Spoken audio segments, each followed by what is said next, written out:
He arrives in Vietnam for a 3-day state visit. UBC eyes the Islamic Development Bank to boost communication infrastructure, while NDA opens a microbiology lab to test the quality of drugs before supply. And Assistant Com surveys and mappings given 5-day ultimatum to sort cheetah.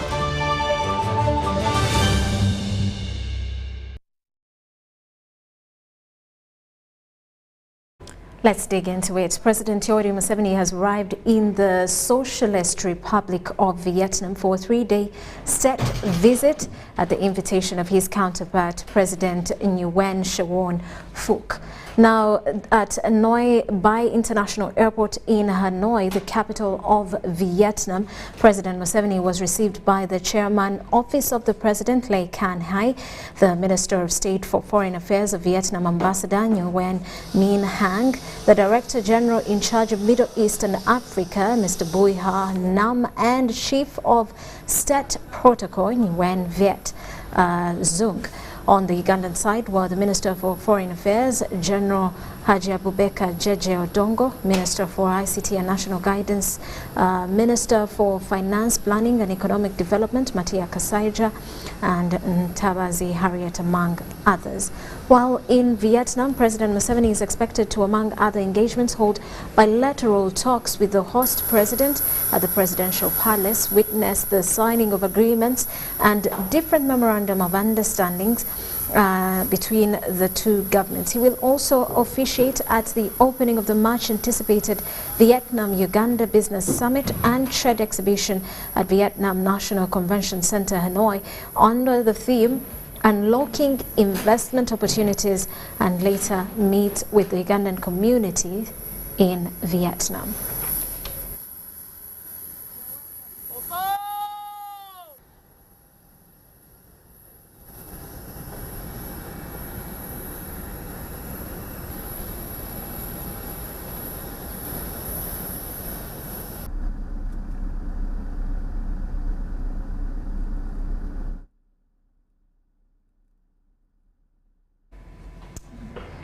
Right, Minister for Health Dr. Jane Ruth Cheng has revealed that the country is progressing well in handling the Ebola outbreak, saying that there is a downward trend in the cases of the deadly virus. Now, Cheng said this during the second National Health Promotion and Education Conference under the theme Strengthening Primary Health Care Through Sustainable Health Promotion and Disease Prevention Approaches at Speak Resort Hotel Munyonyo.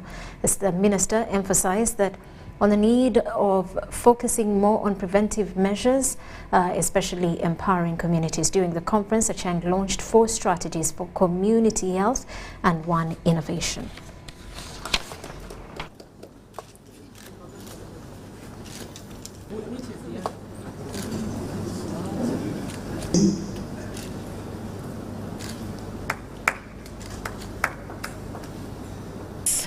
In regards to the current outbreak of Ebola, we are making good progress and we are beginning to see results, especially in the epicenter, Mubende and Kasanda.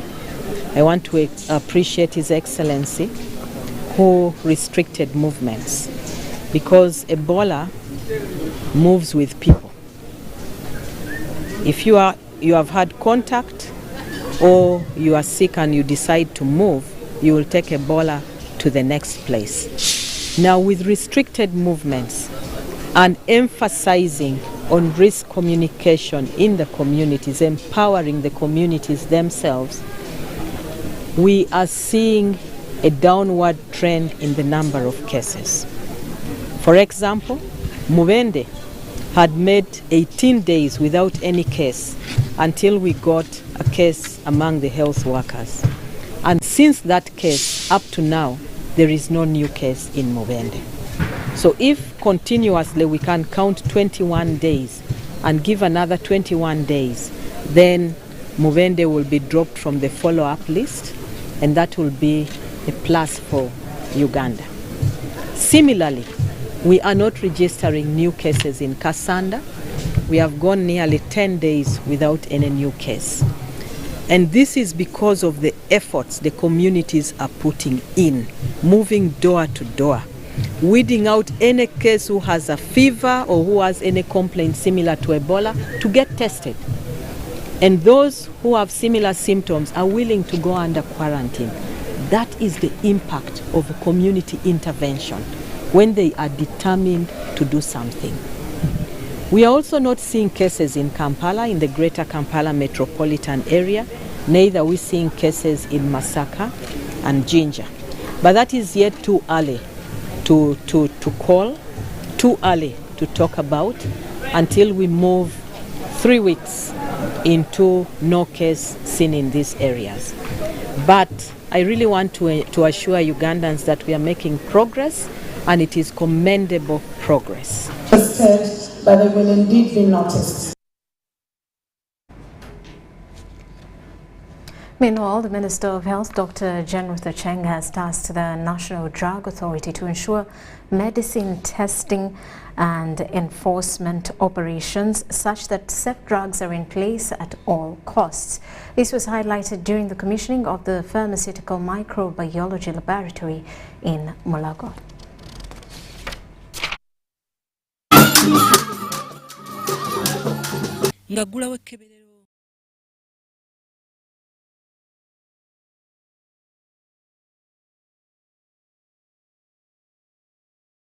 Laboratory area Pharmaceutical Microbiology Laboratory Mulago.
We apologize for that glitch, but Uganda Broadcasting Corporation, UBC, is to partner with Islamic Development Bank on improving the broadcasting infrastructure in the country.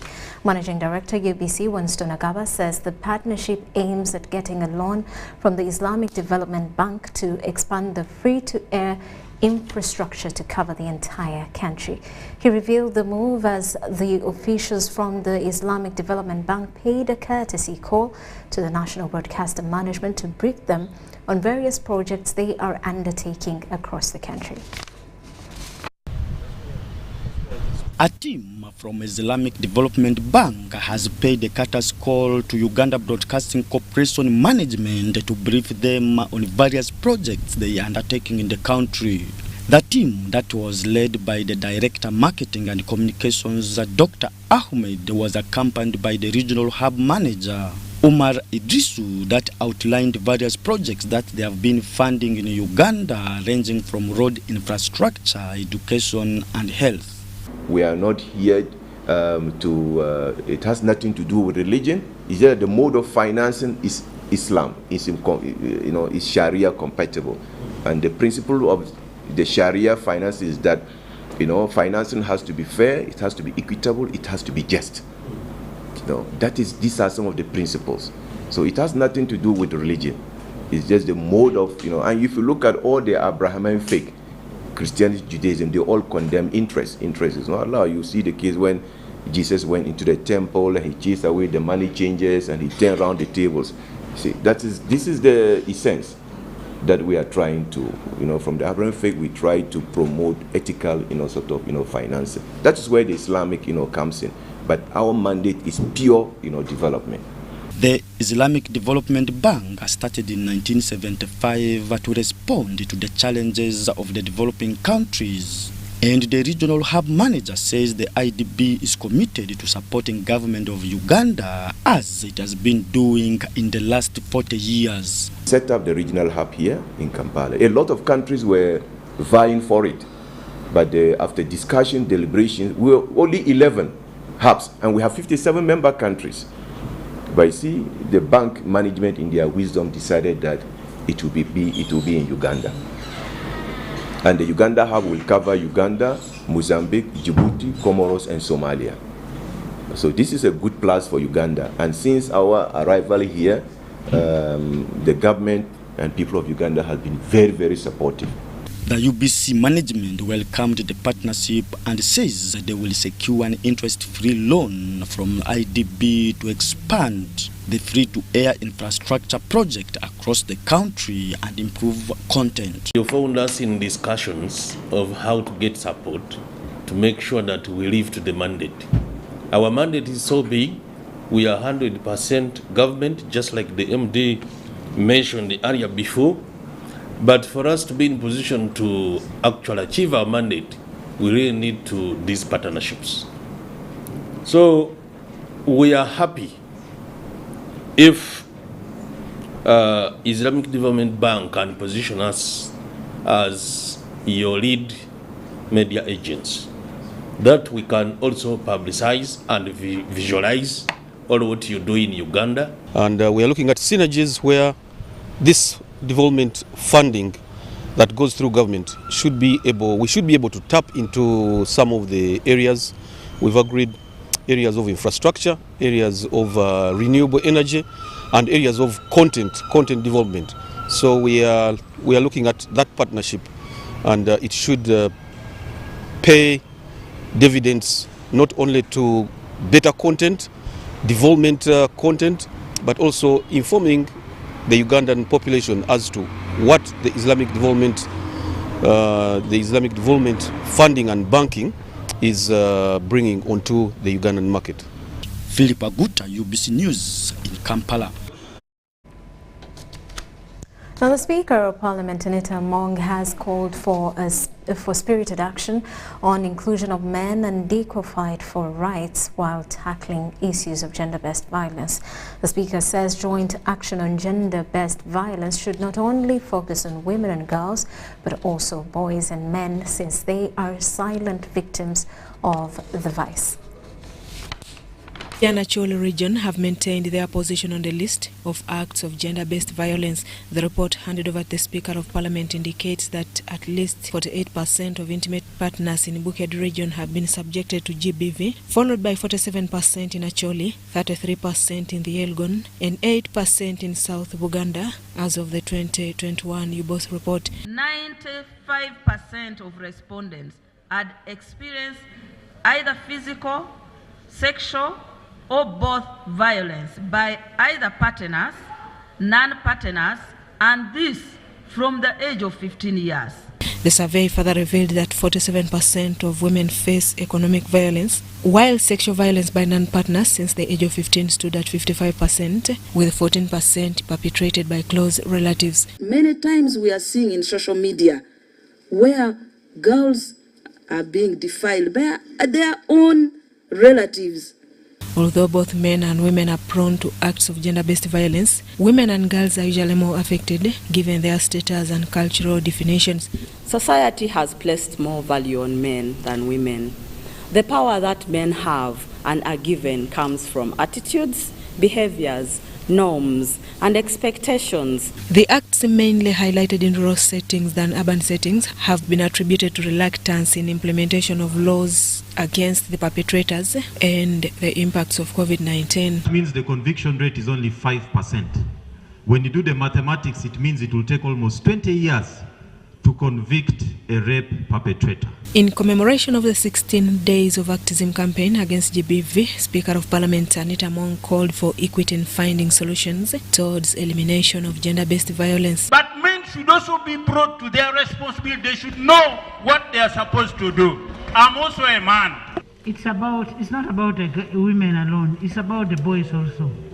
So they should equally be, because they will become a threat if they are not catered for.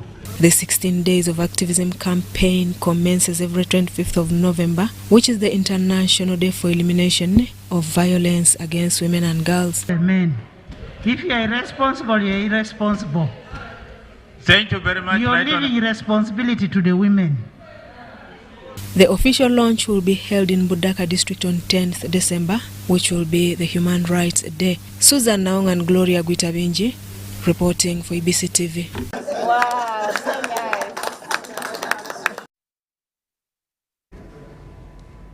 And the Islamic Electoral Commission at Uganda Muslim Supreme Council, led by its chairperson Omar Waiswa Muhammad, has applauded the Muslim community in the Muslim districts for embracing the ongoing national Muslim elections. The electoral process is left with voting of the General Assembly tomorrow and youths and female representatives on Saturday. Masses, the Muslims need more information. Kindly, when you get the information, don't stay on it. You call them doing a lot of work. But among them is the election of the Muslims, the Muslim leaders at the mosques across the country. That took place on the 18th of this month, and then on 22nd we had the counties, which was yesterday across the country. The results that I have, my IT is informing us that. So far, over 90% mosques so far participated, and for us that's a plus. And in that context, I would wish to also thank all the Muslims of Uganda who peacefully participated, although there are those some outskirts which, as usual, the elections are not a party. The elections is a competition. Normally, there are those people who. But by and large, over 95% actually participated in the election.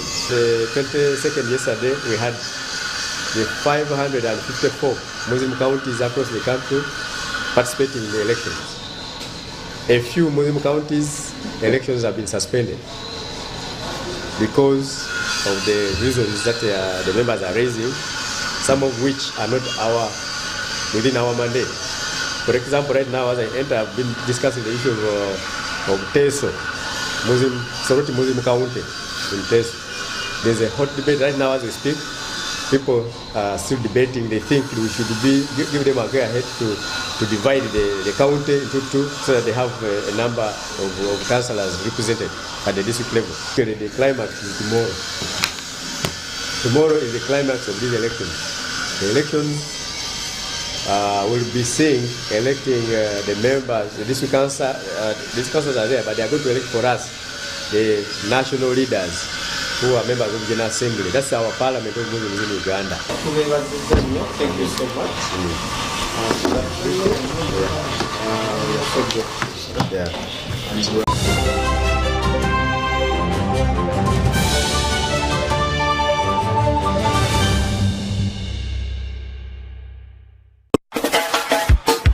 MTN presents Tugende Muchika Day at Kampala Serena Hotel on Saturday, 3rd December 2022. Standard tickets go for 100k, gold 300k, and 3 million for platinum. Pay 90,000 shillings if you pay using MTN mobile money. Remember, this is only applicable to ordinary tickets. Featuring Eddie Away, Chance Nalubega, Sweet Kid, Kawiye Semboga, Akiki Romeo, Betty Pologuma, Ziggy D, Lady Mariam, Tina Tine, Abdumulasi, and featuring a Makeup Band. All this at Kampala Serena Hotel. For reservations, call 0785 961 910. Dress code Retro Style. Sponsored by Elderly Network Foundation, Coca-Cola, Al Breweries Limited, Kadanke, and MTN. Welcome to Friends Stadium. Everybody's ready. Wait a second, not everybody. Come on, dude, it's the FIFA World Cup. You're going to lose your seat, the ritual seat, the lucky one. Losing more than a seat, your team is going to lose. Where are you, dude? The match is about to start. Your friends won't hold out much longer. Excuse me. Finally, everything is in the right place. Hey, other hand. And you, do you have everything you need to believe? Yeah. Sending money the old way. Eh? Wrong number. Sending money with the My Airtel app. You have the power in your pocket. The power to access and confirm contact details in real time before you send money. Unlock that power with the My Airtel app. Visit the App Store or Google Play now. It's our mission to secure your money. Protecting your money is as important as earning it. It is for this reason that the Deposit Protection Fund of Uganda, DPF, was established by the government of Uganda to provide deposit protection to customers of regulated financial institutions. In the unlikely event that your commercial bank, credit institution, or microfinance deposit-taking institution fails, the DPF will pay you up to 10 million Uganda shillings. Keep your personal information such as national identification number, mobile phone, or an alternative bank account updated with your banker. Terms and conditions apply. For more information, contact DPF at Aha Towers, Plot 7 Lodell Road, Kampala. Call 0312 206 400 or visit our website at www.dpf.or.ug. We are the DPF. We protect your money. Protection Fund of Uganda.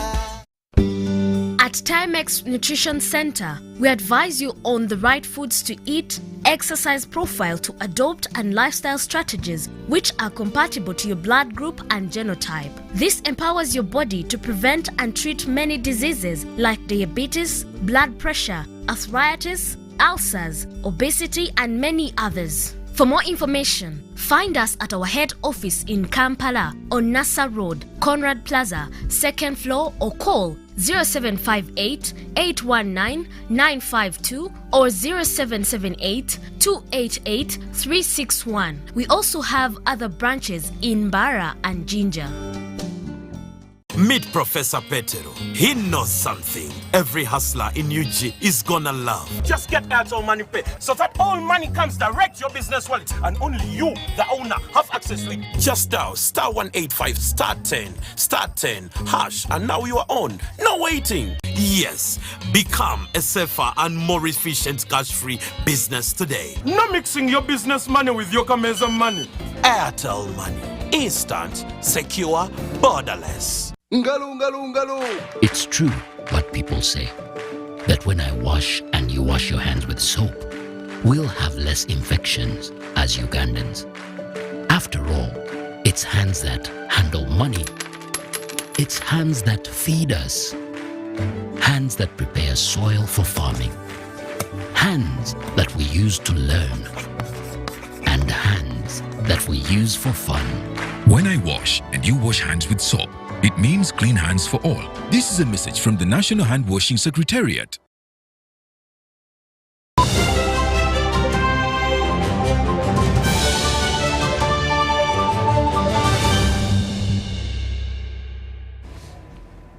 Welcome back. You are still watching News Tonight. Now, Minister for Health Dr. Jane Ruth Cheng has tasked the National Drug Authority to ensure medicine testing and enforcement operations such that safe drugs are in place at all costs. This was highlighted during the commissioning of the Pharmaceutical Microbiology Laboratory at Mulago.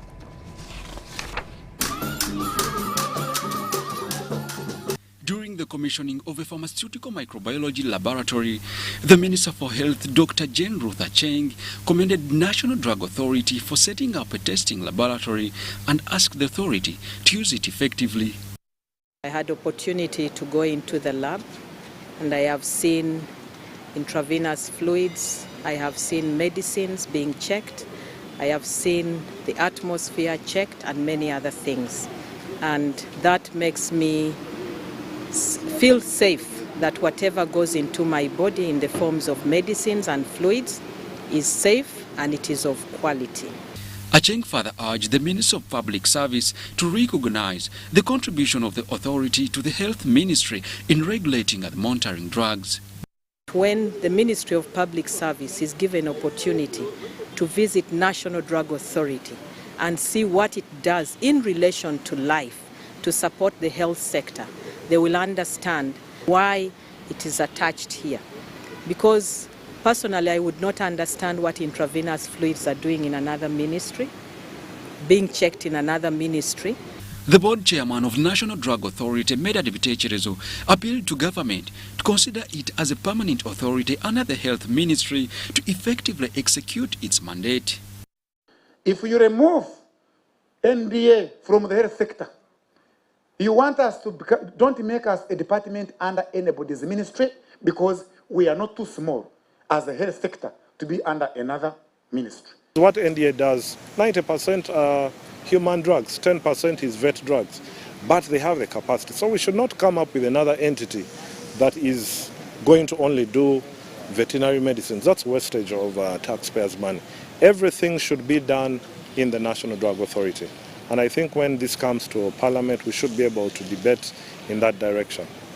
The 3.5 billion shillings well-equipped microbiology laboratory pre-qualified by World Health Organization is designed to test the quality of medicines and monitoring the environment to ensure safe drugs to save lives.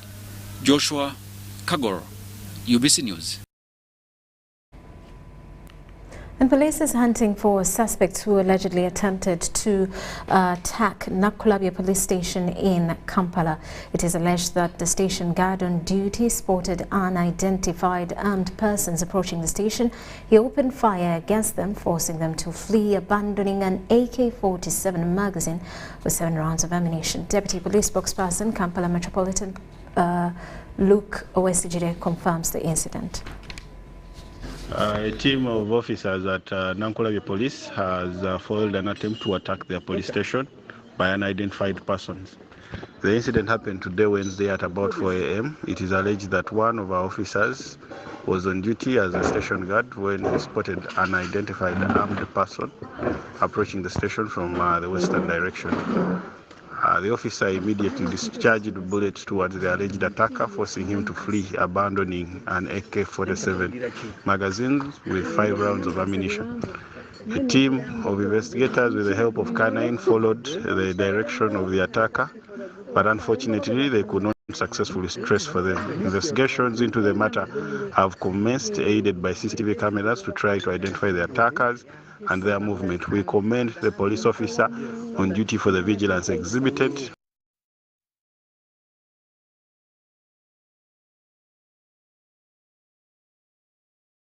And the Regional Center for Mapping of Resources for Development 12th Conference of Ministers and 56th Governing Council meeting has resolved to increase on the intervals of convening from 2 years to at least 1 for effective, sustainable and practical delivery of services to member states. Now, the meeting, which has been convening at Munyonyo Resort in Kampala, will now head to Zambia for the next session.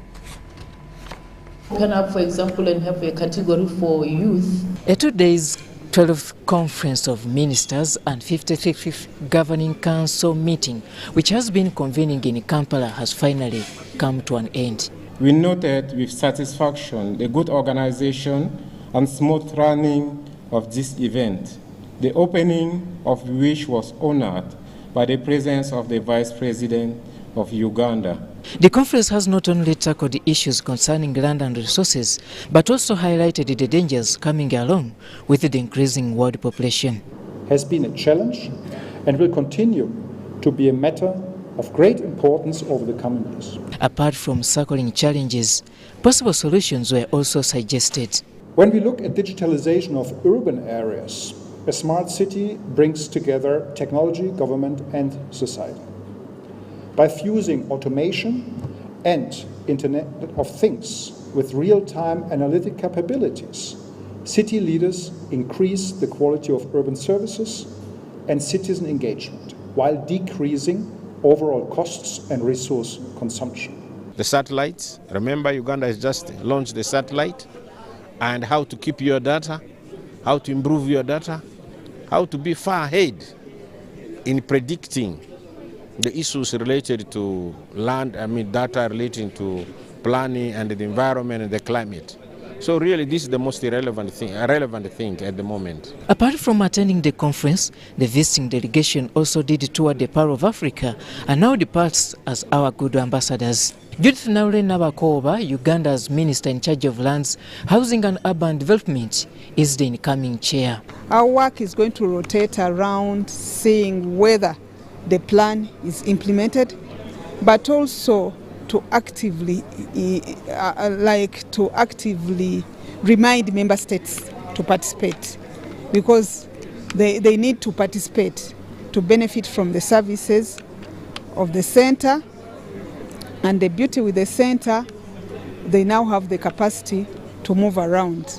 In attendance was the representative of the European Union in Uganda. Really the use of digital tools, and there are more and more, and this is very much at the core of our strategy with the continent. And events like this really again show and are an opportunity to showcase about the importance of the use of digitalization. And at the European Union, this is part of what we call the global getaway. Minister Judith Nabakoba highlights some of the resolutions. We shall together ask the center to offer quality services to all institutions in our different countries, so that we become even the primary consumers of their services. The conference was wrapped up by awarding the winners of the geodata competition and extending a token of appreciation to the delegates. Robert Onyango, UBC News.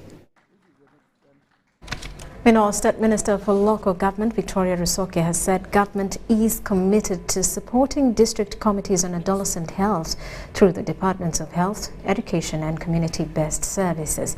Rusoke made the remarks during the National Engagement Meeting of Financing and Sustaining District Committees on Adolescent Health in Kampala. She advised the youth to respect their cultures, not to be used by political self-seekers and the Western world. The Ministry of Local Government is currently overseeing 135 districts and 10 cities, and if they all had active committees on adolescent health that are well funded, their situation would be brighter. Government is ready through the local governments, through the cities, 10 of them, through the districts, 135, to make sure the committees that you have introduced at district level are sustained. Addressing youth leaders, State Minister for Local Government Victoria Rusoke was concerned about the rising cases of HIV and early pregnancies. The problem is we are just artificial, there is no reality on the ground, rooting from parenthood. That's the problem. The whole problem is rooting from poor upbringing. Remember last time in the COVID, I wondered how parents could shout and say, the teachers, these teachers, why did they send the children home for our children to get pregnant? Rusoke asked youth leaders to promote unity, desist from cohesion as they prepare their fellow youth to get out of the adolescence period. She commended Naguru Youth Network for advocating for the success and skilling of adolescents following the implementation of the district committees on adolescents. Please fight enemies who are bringing these filthy habits of gayism and lesbianism. They have started infiltrating our schools. It is your role, much as you care for their health, you should also care for fighting the habits that can destroy this country. Parliament came out very clearly. The President was very clear. We are all saying no to those filthy habits of gayism and lesbianism. Sharifa Nakabubi, the chair leader, Naguro Youth Network, says there is a need to have functional district committees on adolescents for proper representation and sensitization. I understand there are some health workers who may not be having the youth-friendly service component in their service provision. At times we find that also the distances the young persons have to move from wherever they are to come and access services is also a challenge. But when we don't give them platforms to iron out, that can affect service uptake by the young persons. Rusoke emphasized that the wise leadership of President Museveni emphasizes the theme securing the future of the youth. Sudat Kaye, UBC News. And government has handed over 4 land titles of the available cultivatable land in Sangobe to Opul Sango and Bukora estates. Over 10,000 hectares land is to be used to develop oil palm projects in the districts of Rakai and Chotera. The titles were presented by government to the investors by Government Chief Whip Hamson Oboa in a meeting attended by Ministries of Water and Environment, Lands, Agriculture and NEMA. The kind of meeting at the site should be Yesterday was taken. For me, let us be practical, and I agree with you. What was agreed, which is not in covered, even if all the on behalf of the Right Honourable Prime Minister and Government of Uganda, I hereby hand over this land title to Bukora Estate Limited of PO Box 12168 Kampala. The details of the title are Plot 97, Block 888, County Budu, District Chotera. The area is 5,699.2500 hectares, and the estate name is Sangobe.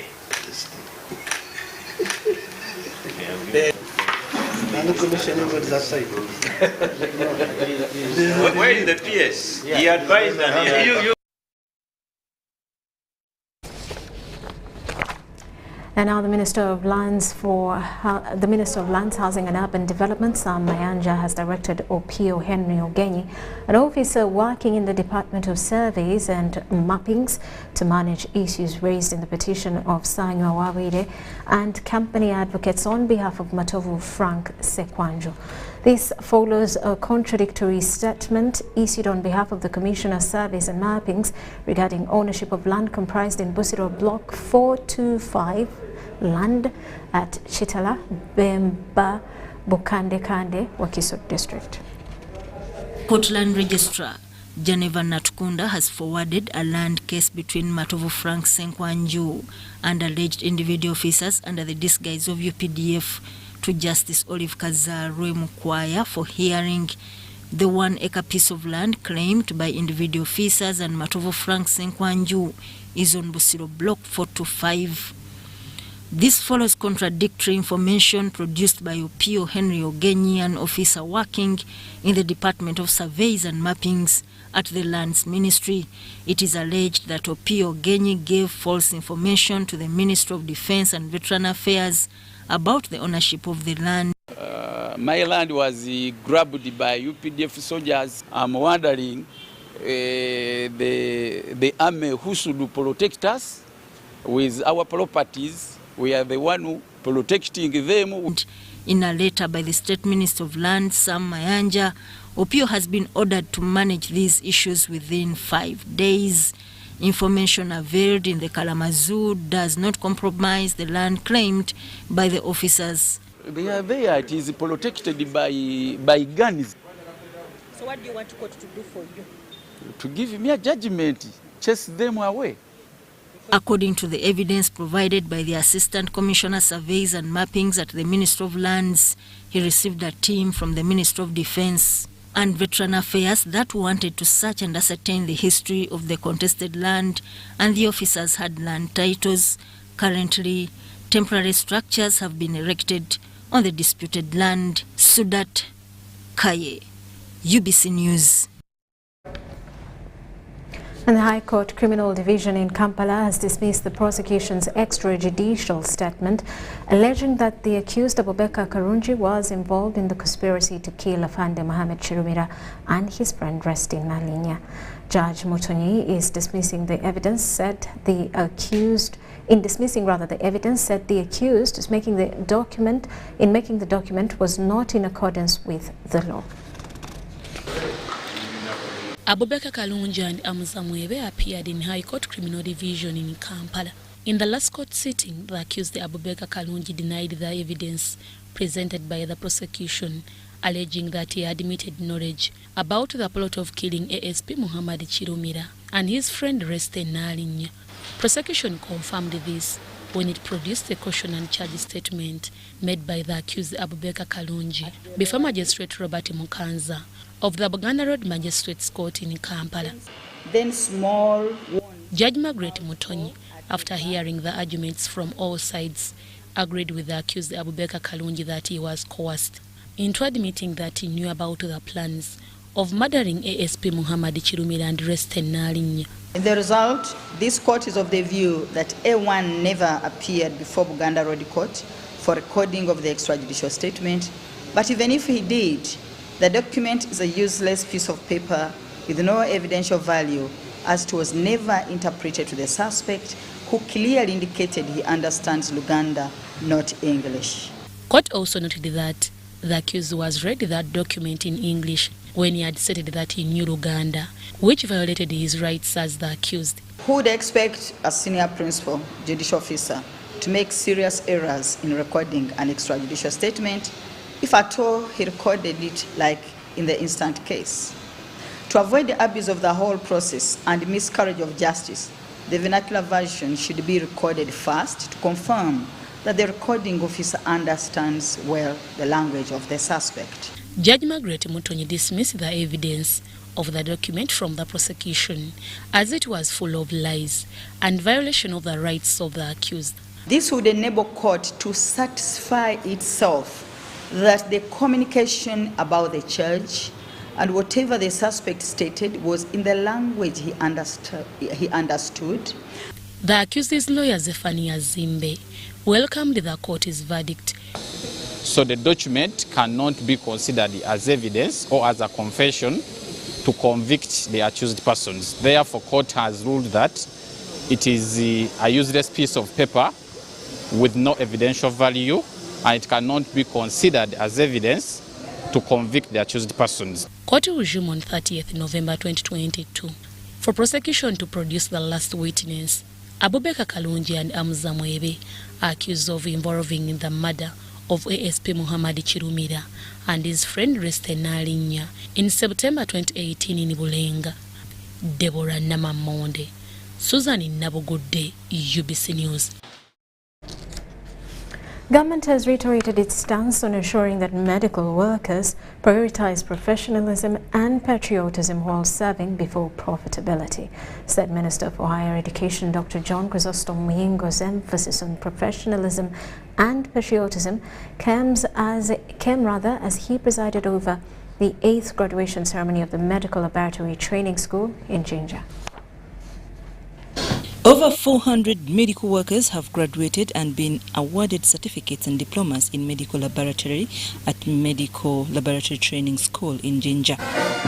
The 8th graduation was presided over by the State Minister for Higher Education, Dr. John Chrysostom Muyingo, accompanied by officials from the Ministry of Education. Dr. John Chrysostom Muyingo advised graduates to prioritize giving quality services to patients without commercializing the sector. We still need health training institutions to provide more health workers to fill the existing gaps in the health sector and address the many health challenges around us. The chairperson of the Governing Council encouraged them to consider promoting the institute to the college level. The Governing Council and the school management has made a request to the ministry to elevate the school to a college status with additional courses. And Honorable Minister, we kindly request for your support to see this through. The people who are doing certificates or are qualified at certificate level should be able to come for 2 years to pursue their diploma than coming for what? For 3 years. The in charge of Jinja Referral Hospital that partnered with the institute in training students advises graduates to always seek for any guidance. Feel free whenever you come to Jinja Referral Hospital to practice. We are happy that we gave them a chance, a life-changing opportunity, and we celebrate them as they graduate today. And noble traditions of the medical laboratory profession by placing patients' welfare. I love what I do. I love this course and I love this job. I love helping people, so I'm absolutely going to do my best. When I get my transcript, I'll be able to open up one of the clinics in Jinja. I'm Navka Farida and Andrew Sebida. And now, after months of a stalemate between the students' body guild representatives and the university administration, Makerere University will hold its 88th guild elections on the 30th of November. Chairperson, Makerere University Guild Election Commission, Obanye Edwin, says that the elections will purely be online, with students voting their preferred candidates using their students' portal. Makerere University will hold guild elections on the 30th of this month after months of stalemate following guild campaigns that claimed the life of one of the students from Uganda Christian University on 14th of July 2022. The candidates who are interested in applying for any political post are supposed to apply online. The link is on the letter for call for nominations. This election is going to take place on 30th November, and it's going to be completely online.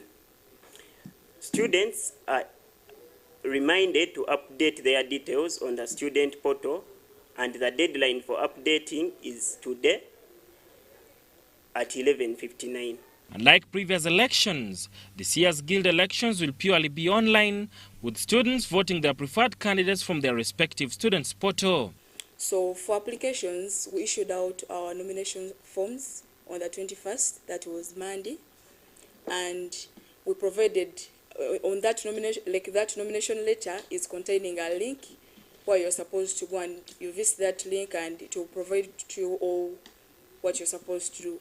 Nabany Edwin, the chairperson Makerere University Guild Electoral Commission, said that the move was arrived at to avoid campaign fracas with wide consultations from the students' body before the decision was made. During the previous elections, which were physical, they led, due to the commotion that takes place during physical elections, we lost a soul, and that student was Betungula Bewate.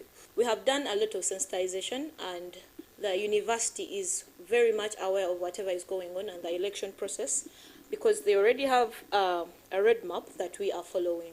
One of the guild presidential aspirants says that currently students are facing internet and equipment challenges, and this will make it difficult for them to vote.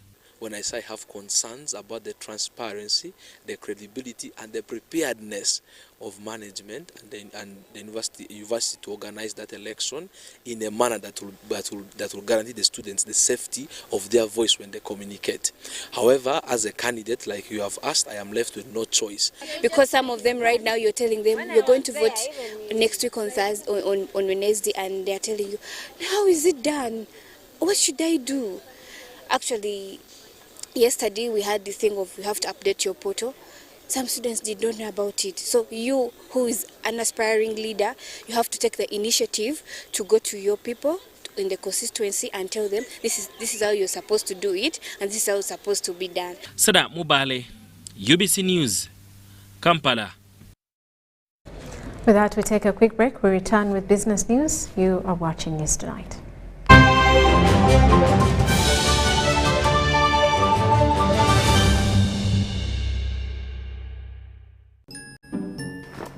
Yeah. Sending money the old way. Eh? Wrong number. Sending money with the My Airtel app. You have the power in your pocket. The power to access and confirm contact details in real time before you send money. Unlock that power with the My Airtel app. Visit the App Store or Google Play now.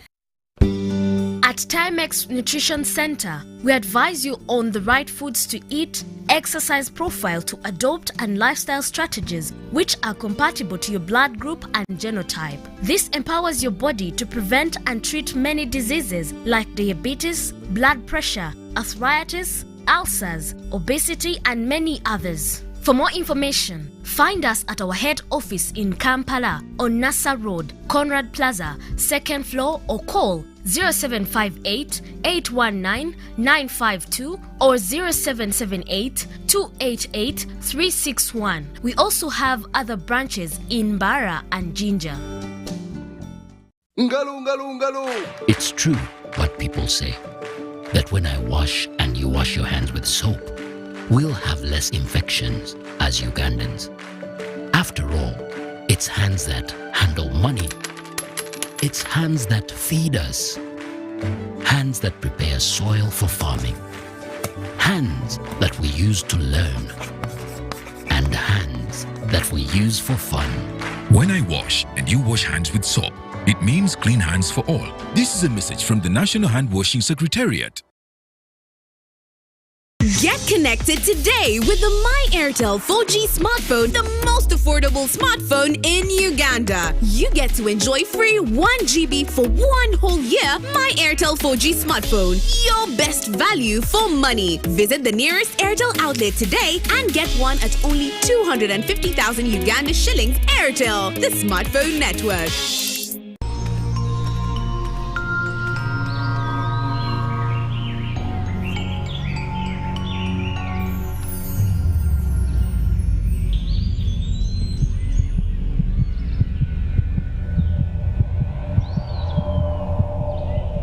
We can't tolerate sexual harassment. Sexual harassment is unacceptable in our school. Because a good school equals a better life. Raising voices. Ladies and gentlemen, Livingston brings you Bera the Genesis concert on 26th November 2022 at Kololo Airstrip. Come we celebrate gospel music as we take you through the Genesis, featuring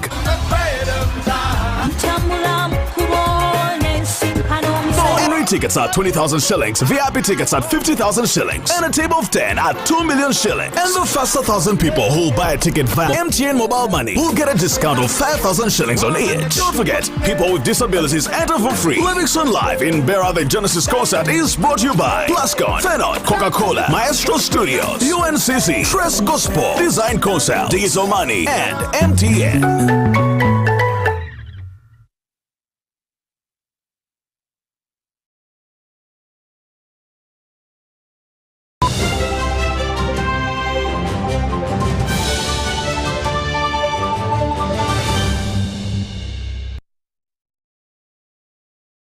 Welcome back. Now in business news, a Kenyan delegation of tour operators has jetted into the country for a 5-day field excursion. The team is here to experience Uganda's tourism diversity, engage with tour operators on joint packages, and conclude on a memorandum of understanding between the Kenya Coastal Tourism Association and the Association of Uganda Tour Operators. Now, the visit follows last week's successful Uganda-Kenya Tourism Expo and exhibition in Mombasa.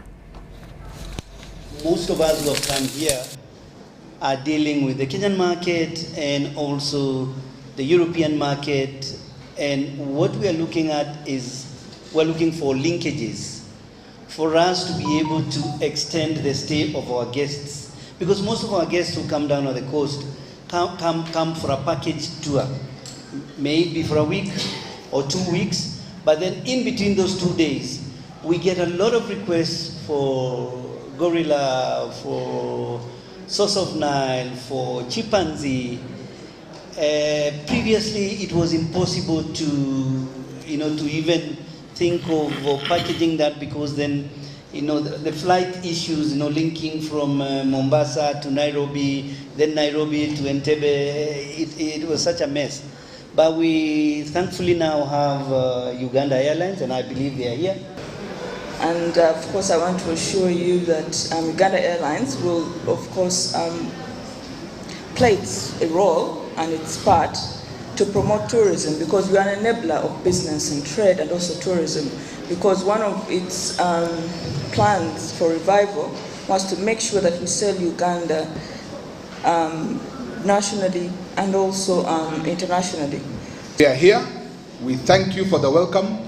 We thank you that Kenya and Uganda can work together to build tourism, because we are not competing with one another. We are complementing one another. What you have here is different from what we have there. And together we can cooperate and make this destination a fantastic destination.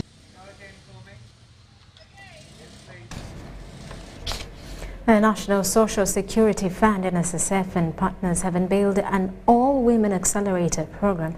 Initiative targeting women entrepreneurs and innovators from across the country seeks to scale up women-owned businesses across the country. Started in 2021, the NSSF High Innovator Program is an innovation initiative in collaboration with MasterCard Foundation's Young Africa Workers Program. It is aimed at creating an ecosystem where small and growing businesses by Ugandan entrepreneurs can be supported to mature into viable and profitable businesses. If we're going to help the country build the economy, we have to intervene in areas that matter a lot. Step back a little bit into that pilot stage, the startup stage. When somebody doesn't have those things, but their business has potential to grow. The third cohort, comprising of an all-women enterprises, has been unveiled at the Innovation Week. Through the High Innovator Women Accelerator, women entrepreneurs who match the requisite criteria will be trained and supported financially in order to address challenges and scale up their businesses. So by definition, we will be dealing with trying to reduce the poverty levels in the country, and hopefully we'll push the country into its middle income status with more people, young people especially, working in the economy. Benefits of joining the Accelerator program include a funding of $20,000 and in turn provide a 6% equity stake ownership. At least 7 billion Uganda shillings will be spent in the program. Richard Zulu of Outbox, an implementing partner, gives more insight into the initiative. That you must have evidence that you've been selling your product or service to customers. You have some form of financial records to show that you've been earning some money. Throughout the program, entrepreneurs will be supported by business incubation centers across the country. Lydia Chomkama, UBC News.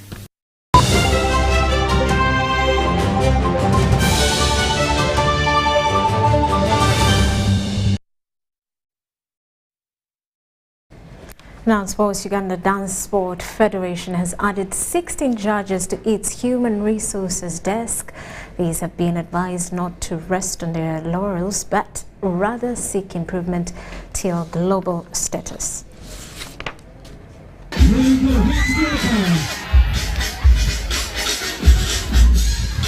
Dance sport is relatively new in Uganda, but one that continues to grow in leaps and bounds.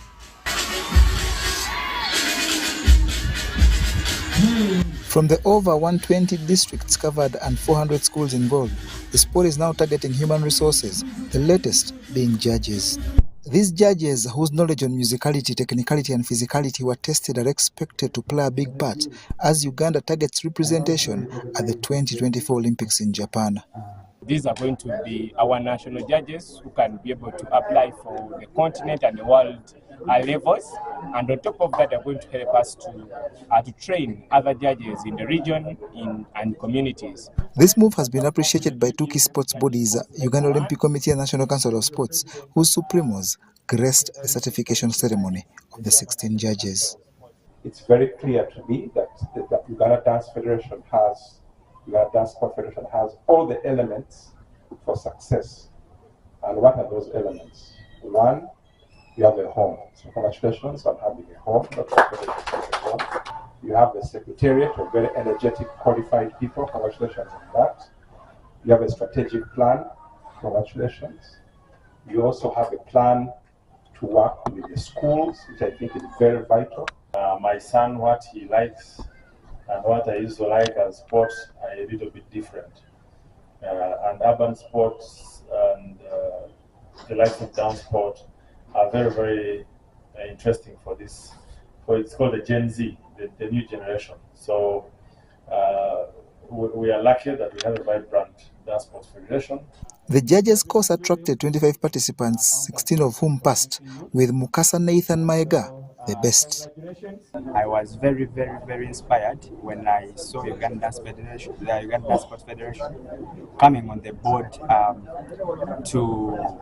to bring this dance from the side of entertainment to the side of the sport. Others included Mark Rudaga, Henry Kunja, Florence Kahesi, Ivan Sewali, Ivan Namuri, Rita Nakanwaji, Gertrude Kafwa, Innocent Kawesi, Robert Bakaze, Gerard Kavma, and Dennis Owach. John Barnes, Sentamo, UBC Tonight. Well, that does it for News Tonight. Thank you for sticking with us. Mugalu Mohammed on Sign Language. I am Rhoda Ngonzi. Have yourselves a lovely night.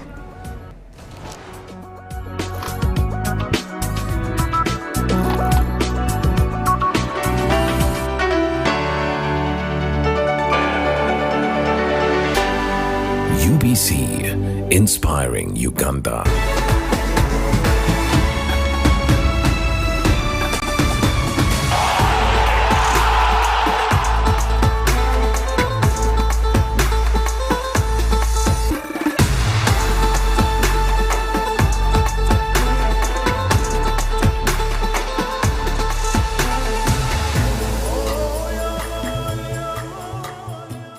The Tales of Kasozi, brought to you by Uganda Communications Commission. Yes, hello? This is Kasozi. How can I help you? Calling you from the mobile service center. Okay. So how can I help you? Well, we have noticed a few things wrong with your number and need your mobile money PIN. Ton Ferrer, never give out your password or PIN to any caller. Your mobile service provider will never call or ask for your personal details. If in doubt, go to your nearest phone service center. This message is powered by UCC, MTN, Airtel, Bank of Uganda, and NPSP Association. Welcome to the Living Room Stadium. It's the FIFA World Cup. The match is about to start. Food and drink ready. There's no space left for anyone. Come on, get your lucky chair. Take your usual spot. Even the puppy has one. It's preparation time. You can feel the tension in the air. And do you have everything you need to believe?